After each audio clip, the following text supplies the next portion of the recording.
Maka ini ada anak muda ingin bertobat, kejahatannya banyak yang pernah dikerjakan. Beliau melihat yang mampu bimbing engkau, itu majlisnya ada di sana. Maka berangkatlah anak itu, di tengah perjalanan, di tengah-tengah lebih sedikit sejengkal saja, sebelum sampai ke tujuan, tiba-tiba datanglah ajalnya, wafat dia. Ini nanti yang menjadikan salah satu kisah ini, turunnya surah keempat. Surah An-Nisa di ayat yang ke-100. Paling kiri sebelah bawah di mushaf. Wa may yuhajir fi sabilillah yajid fil ardi muraghaman katsiran wa was'a. Wa may yakhruj min baitihi. Ya, ini kalimat pentingnya nih. Catat baik-baik. Wa may yakhruj min baitihi muhajiran ila Allah wa rasuli thumma yudrikuhul maut faqad waqa'a ajruhu 'ala Allah.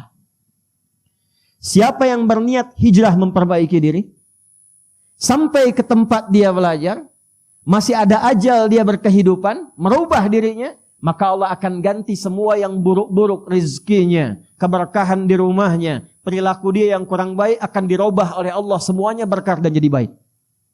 Karena itu kalau antum datang ke majelis ilmu, cirinya bukan sekedar bertambah ilmu, tapi ilmu yang antum pelajari merubah antum menjadi lebih baik. Jadi termasuk ahli Quran. Saya dengar di sini sebulan ada khataman Quran. Ciri berhasilnya bukan berapa banyak yang dibaca. Quran surah ke-35 Fatir di ayat yang ke-32. Thumma awrasnal kitaba alladhina istafayna min ibadina faminhum zalimun li nafsihi wa minhum muqtasid wa minhum sabiqun bil khairati biidznillah. Dzalika huwal fadlul kabir. Orang yang berhasil menjadi ahli Quran, kata Al-Quran, adalah orang-orang yang menjadikan Quran yang dia baca, dia hafalkan, mampu merubah dia menjadi lebih baik. Jadi kalau antum belajar, masih ada kehidupan, ilmu yang kita pelajari, menambah wawasan, mendekatkan diri kita dengan Allah. Imannya naik, ilmunya bertambah, perilakunya berubah. Itu yang akan diangkat derajatnya oleh Allah Subhanahu wa taala. Quran surah ke-58 di ayat yang ke-11. Yarfa'illahu alladhina amanu minkum walladhina utul ilma darajat. Tapi kalau antum berangkat, niat ingin taubat, niat ingin berubah, niat ingin hijrah, bahkan belum sampai ke majlis, belum sampai ke Masjid Fatimah Muhammad, baru di tengah-tengah perjalanan niat ingin berubah, thumma yudrikhul maut, seperti pemuda tadi tiba-tiba maut datang di tempat, di keadaan yang bahkan tidak dia duga. Ya, 5 hak prerogatif Allah. Quran surah ke-31 ayat 34. Innallaha 'indahu 'ilmus sa'ah wa yunazzilul ghaits wa ya'lamu ma fil arham wa ma tadri nafsum bi ayyi ardin tamut. Ya, awas tuh. Wa ma tadri nafsum madza taksibu ghadan wa ma tadri nafsum bi ayyi ardin tamut. Tentang kiamat terjadinya kapan, detiknya, harinya, menitnya, jamnya. Pengaturan tentang cuaca, tak ada kepastian cuaca, yang ada perakiraan cuaca. Apa yang akan diatur di alam rahim? Tentang lahirnya, qadanya, qadarnya, jenis kelaminnya dan sebagainya. Apa yang terjadi kemudian dan kapan dan di mana, serta kita akan kembali pada Allah Subhanahu wa taala. Wafat di pertengahan, kata Allah, saya terima niatnya, diterima niatnya, digugurkan dosanya, diterima taubatnya, dan langsung langkahnya menjadi pahala awal baginya. Kamu kebayang nggak? Dosanya gugur semua tuh dengan niat taubatnya. Lalu dia melangkah, langkahnya itu dihitung sebagai pahala awal. Jadi dosanya gugur, amalan dia ada, cuma langkah aja. Nah itu ya yang terjadi pada anak muda tadi. Di pertengahan dia bertobat, dia istighfar tuh. Astagfirullah, astagfirullah, astagfirullah. Itu menggugurkan dosanya. Ya. Jadi yang diperbanyak tuh istighfarnya. Begitu dia istighfar, dosanya gugur, di tengah-tengah lebih selangkah sudah punya amalan. Maka ketika dihitung, amalannya sudah muncul, dosanya gugur, faqad waqa'a ajruhu 'ala Allah. Ditetapkan oleh Allah punya pahala, masuklah ke dalam surga. Terlepas dari itu semua, kita akan satukan semua pembahasan itu dalam apa yang telah kita dapatkan tadi, sumber utamanya, supaya tak keluar dari Quran dan Sunnah dan antum tidak bisa mendebat. Kita ambil Quran, hadis, Quran, hadis, Quran, hadis. Ya, mendebat Quran berarti mendebat Allah, kufur. Mendebat hadis, mendebat Rasulullah sallallahu alaihi wasallam, bermasalah. Baik, kita kembali dulu pada suasana yang pertama. Hadisnya nomor 163, Kitabul Iman, Sahih Muslim. halaman 77 paling kiri sebelah atas. Bismillahirrahmanirrahim. Hadis yang pertama saya ambil dari sahabat Abu Hurairah radhiyallahu taala anhu, kemudian dikuatkan nanti oleh Imam Malik bin Anas. Anas bin Malik.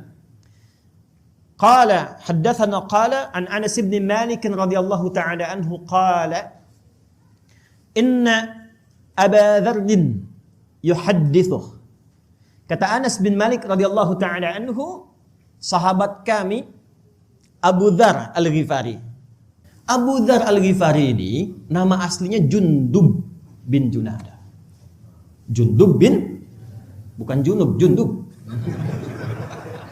Jundub bin Junadah. Biasanya berteman kalau meriwayatkan hadis dengan Mu'adz bin Jabal. Dua-dua ini kompak nih, duet, sering duet meriwayatkan hadis. Termasuk tadi doa antum alhamdulillahilladzi ahyana ba'dama amatana wa ilaihin. Itu diriwayatkan oleh duet Mu'adz bin Jabal dengan Jundub bin Junadah. Antum ngaji Al-Arba'in An-Nawawiyah tuh, ya nomor hadis yang ke-18 tuh. Ittaqillaha haitsu ma kunta wa atbil hasanata sayyi'atal hasanata tamhuha. Itu riwayatnya dari Mu'adz bin Jabal dan Jundub bin Junadah. Kenapa disebut Abu Dzar Al-Ghifari? Ingat rumusnya? Al-Ghifar berarti dari Ghifar. Ghifar itu kampung begal. Ingat tuh. Jadi sekampung begal semua. Nah, di antara pemimpinnya Jundub ini. Singkatnya, ada kilatan yang masuk ke hatinya mengatakan, mau sampai kapan jadi begal? Dan itu pasti, selalu ada itu kilatan itu. Jadi Allah tuh dengan sifat rahmannya tidak membiarkan seorang hamba berkehidupan kecuali mendapatkan bagian dari hidayahnya. Itu yang dimaksud Quran surah ke-29 di akhir ayatnya. Walladzina jahadu fina lanahdiyannahum subulana. Kenal Firaun? Ayo bilang kenal ya. Firaun Firaunnya. Itu ya. Firaun Firaunnya. Nanti babnya lain lah ya. Babnya lain lagi. Pokoknya banyak zalimnya tuh, ngaku Tuhan, ya kan? Genosida, macam-macam sekali. Itu tetap oleh Allah diberikan hak yang sama. Dikirimkan langsung dua nabi, Musa dan Harun. Ini menunjukkan setiap hamba akan mendapatkan kesempatan, peluang untuk kembali mengingat Allah Subhanahu wa taala. Jundub ada kilatan. Ini rumusnya. Begitu berpikir kapan akan berakhir, dapat info ada seorang mengaku nabi di Mekah. Nah, ini fikih nih ya, fikih taubat nih. Jadi kalau antum sedang tergerak ingin bertobat, jangan ditunggu, cepat lakukan. Fikihnya Jundub.